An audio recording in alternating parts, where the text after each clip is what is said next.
We need to figure out how the young man responds to the old man. See, the old man says that the society is becoming too modernist and the cultural trends are changing and the older lifestyle and culture are being no longer followed. And then he concludes that this way future generations will be totally disconnected from the past. The young man responds by suggesting that a modernist in one context can be a traditionalist in another context. And then he gives an example here. So without looking at the answer choices, what is our broad expectation? Our broad expectation from the correct answer choice is that the young man responds by suggesting that the same person can be a traditionalist as well as modernist depending on the context. So with that broad expectation, when we look at the answer choices, we see a compelling answer choice in choice B, suggesting that modernism and traditionalism depend on context. And therefore, it is possible that a modernist can be a traditionalist as well. In some context, he can be a modernist, and in another context, he can be a traditionalist. Answer choice A is an amateur answer choice. This talks about the difference between lifestyle and culture and music and literature. See, what the young man has said here is simply an example to make a broader point. It's not about lifestyle and culture being different from music and literature. A poor answer choice. Answer choice C is a trap. See, it is not about the idea of modernism of the young man being different from the idea of modernism of the old man.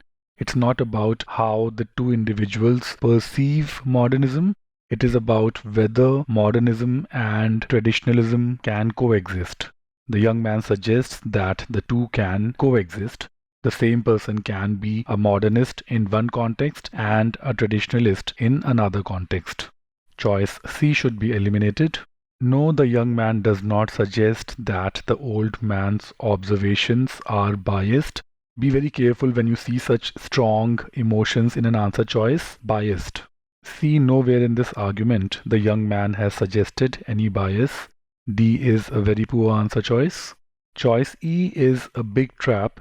Many students will select this. However, this is not going to be the correct answer choice because of this usage here, does not. The young man does not suggest that modernism habitually doesn't conflict with traditionalism. This usage does not make this answer choice extreme, suggesting that modernism generally doesn't conflict with traditionalism. See, the young man's response here is about a possibility. See, the vocabulary used here is can be. So, modernism and traditionalism may not conflict with each other. However, to say that modernism does not conflict with traditionalism would be extreme. Answer choice E is a big trap. If you could eliminate this and through the correct reasoning, good job. Let's confirm answer choice B now. Answer choice B is on the lines of what we were expecting from the correct answer choice. The GMAT will generally not give you an answer choice exactly how you would want to see it. There would generally be a layer of reasoning involved. And yes, if you process that layer of reasoning, modernism and traditionalism depend on context is on the lines of what the young man is saying, as he suggests that a modernist in one context can be a traditionalist in another.